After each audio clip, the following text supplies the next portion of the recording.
Hi ಎಲ್ಲರಿಗೂ ನಮಸ್ಕಾರ. Welcome to my YouTube channel. ಪೇರಳೆ ಕೊಡಿ ಕೊಯ್ಯುವ ಸಾಹಸ. ಇವತ್ತು ಬೆಳಗ್ಗಿನ ತಿಂಡಿಗೆ ದಿಢೀರಾಗಿ ರಾಗಿ ಹುಡಿಯಿಂದ ರೊಟ್ಟಿಯನ್ನು ಮಾಡ್ತಾ ಇದ್ದೇವೆ. ತುಂಬ ಸುಲಭ ಈ ರೊಟ್ಟಿ ಮಾಡುವಂಥದ್ದು. ರಾಗಿ ರೊಟ್ಟಿಗೆ ಕ್ಯಾರೆಟ್, ಕೊತ್ತಂಬರಿ ಸೊಪ್ಪು ಹಾಗೂ ಈರುಳ್ಳಿಯನ್ನು ಹಾಕ್ತಾ ಇದ್ದೇವೆ. ರಾಗಿ ಹುಡಿಗೆ ಬಿಸಿನೀರನ್ನು ಹಾಕಿ ಈ ರೀತಿಯಾಗಿ ಹಿಟ್ಟನ್ನು ಕಲಸಿಕೊಳ್ಳಬೇಕು. ಜೊತೆಗೆ ಅಕ್ಕಿ ಹುಡಿ ಅಥವಾ ಗೋಧಿ ಹುಡಿಯನ್ನು ಕೂಡ ಬೇಕಿದ್ದಲ್ಲಿ ಸೇರಿಸಿಕೊಳ್ಳಬಹುದು. ರಾಗಿ ಆರೋಗ್ಯಕ್ಕೆ ಕೂಡ ತುಂಬ ಒಳ್ಳೆಯದು. ಈ ರೊಟ್ಟಿಯನ್ನು ದಿಢೀರಾಗಿ ಕೂಡ ಮಾಡಿಕೊಳ್ಳಬಹುದು. ಸ್ವಲ್ಪವೇ ಹಿಟ್ಟನ್ನು ತೆಗೆದು ಈ ರೀತಿಯಾಗಿ ಬಾಳೆ ಎಲೆಯಲ್ಲಿ ತಟ್ಟಿ ರೊಟ್ಟಿಯನ್ನು ಮಾಡಿಕೊಳ್ಳುತ್ತೇವೆ. ನಂತರ ಇದನ್ನು ಬೇಯಿಸಿಕೊಳ್ಳೋಣ.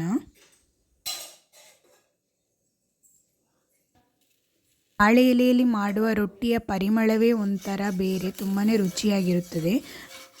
ಕಾವಲಿಗೆ ಬಿಸಿಯಾದ ನಂತರ ಬಾಳೆ ಎಲೆಯನ್ನೇ ಈ ರೀತಿಯಾಗಿ ಕಾವಲಿಗೆಗೆ ಮಗುಚಿ ಹಾಕುವಂಥದ್ದು. ಒಂದು 5 ನಿಮಿಷ ಬೆಂದ ನಂತರ ಮತ್ತೊಮ್ಮೆ ತಿರುವಿ ಹಾಕೋಣ. ರೊಟ್ಟಿ ಎಷ್ಟು ಕಲರ್ಫುಲ್ಲಾಗಿ ಕಾಣ್ತಾ ಇದೆ ಅಲ್ವಾ? ಹೀಗೆ ಇದನ್ನು ತಿರುವಿ ಹಾಕಿ ಬಾಳೆ ಎಲೆಯನ್ನು ತೆಗೆದುಕೊಳ್ಳೋಣ. ಮೇಲಿನಿಂದ ತುಪ್ಪ ಅಥವಾ ಎಣ್ಣೆಯನ್ನು ಹಾಕಿ ಎರಡೂ ಬದಿ ಬೇಯಿಸಿಕೊಳ್ಳೋಣ. ತುಂಬ ಸಾಫ್ಟಾಗಿ ರುಚಿಯಾಗಿತ್ತು ರೊಟ್ಟಿ.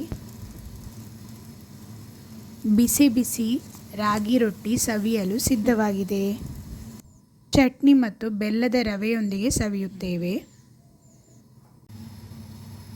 ಮಧ್ಯಾಹ್ನ ಊಟಕ್ಕೆ ಉಪ್ಪಿನಲ್ಲಿ ಶೇಖರಿಸಿಟ್ಟಂತಹ ಹಲಸಿನಕಾಯಿ ಮತ್ತು ಮಾವಿನಕಾಯಿಯ ಪಲ್ಯ, ರುಚಿಯಾದ ಟೊಮೆಟೊ ಸಾರು ಹಾಗೂ ಹರಿವೆ ಸೊಪ್ಪಿನ ಜೀರಿಗೆ ಬೆಂದಿಯನ್ನು ಮಾಡ್ತಾ ಇದ್ದೇವೆ.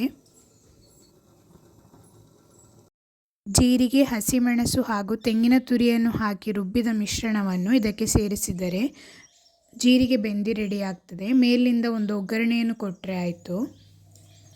ಇದಾಗಿತ್ತು ನಮ್ಮ ಮಧ್ಯಾಹ್ನದ ಊಟ. ಮರುದಿನ ನಾವು ಬೆಂಡೆಕಾಯಿ ಕಾಯಿ ರಸವನ್ನು ಮಾಡ್ತಾ ಇದ್ದೇವೆ. ಉದ್ದಿನಬೇಳೆ ಮತ್ತು ಮೆಣಸನ್ನು ಹುರಿದು ತೆಂಗಿನಕಾಯಿಯೊಂದಿಗೆ ರುಬ್ಬಿ ಮಾಡಿದ ಮಿಶ್ರಣ ಇದು. ಬೆಂಡೆಕಾಯಿ ಚೆನ್ನಾಗಿ ಬೆಂದ ನಂತರ ಮಸಾಲೆಯ ಮಿಶ್ರಣವನ್ನು ಸೇರಿಸಿಕೊಳ್ಳೋಣ. ಇದು ಚೆನ್ನಾಗಿ ಕುದಿಯಲಿ.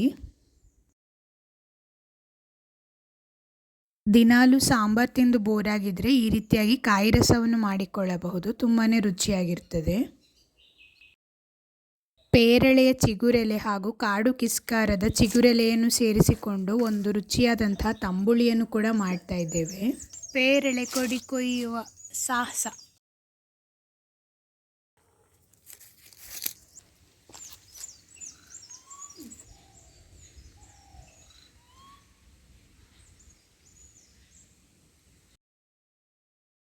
ಈ ಎಲೆಗಳನ್ನು ಚೆನ್ನಾಗಿ ತೊಳೆದು ನೀರಿನಲ್ಲಿ ಬೇಯಲು ಇಡ್ತಾ ಇದ್ದೇವೆ. ಇದು ಚೆನ್ನಾಗಿ ಬೆಂದ ನಂತರ ರುಬ್ಬುವಂಥದ್ದು. ಬೇಯಿಸಿದ ಚಿಗುರು, ತೆಂಗಿನಕಾಯಿ ತುರಿ, ಮೆಣಸು, ಜೀರಿಗೆ ಹಾಕಿ ರುಬ್ಬಬೇಕು.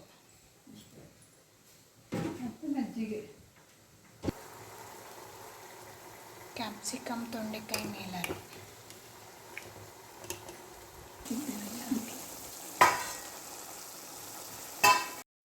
ತಂಬುಳಿ ರುಬ್ಬಿ ಆಯಿತು. ಇದಕ್ಕೀಗ ಒಗ್ಗರಣೆಯನ್ನು ಹಾಕಿಕೊಳ್ಳಬೇಕು. ರುಚಿಗೆ ತಕ್ಕಷ್ಟು ಉಪ್ಪನ್ನು ಕೂಡ ಸೇರಿಸಿಕೊಳ್ತಾ ಇದ್ದೇವೆ. ಜೊತೆಗೆ ಹುಳಿಗೆ ಸ್ವಲ್ಪ ಮಜ್ಜಿಗೆ.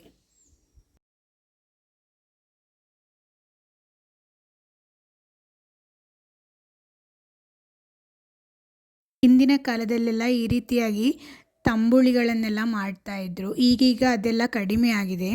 ನಾವು ಕೂಡ ಅಪರೂಪಕ್ಕೊಮ್ಮೆ ತಂಬುಳಿಗಳನ್ನು ಮಾಡಿ ಸವಿಯುತ್ತೇವೆ. ಈ ವಿಡಿಯೋ ನಿಮಗೆ ಇಷ್ಟವಾಗಿದೆ ಅಂತ ನಾನು ಭಾವಿಸ್ತೇನೆ. ಇಷ್ಟವಾದಲ್ಲಿ ಒಂದು ಲೈಕ್ ಮಾಡಿ ಹಾಗೂ ಶೇರ್ ಮಾಡಿ. ಧನ್ಯವಾದಗಳು.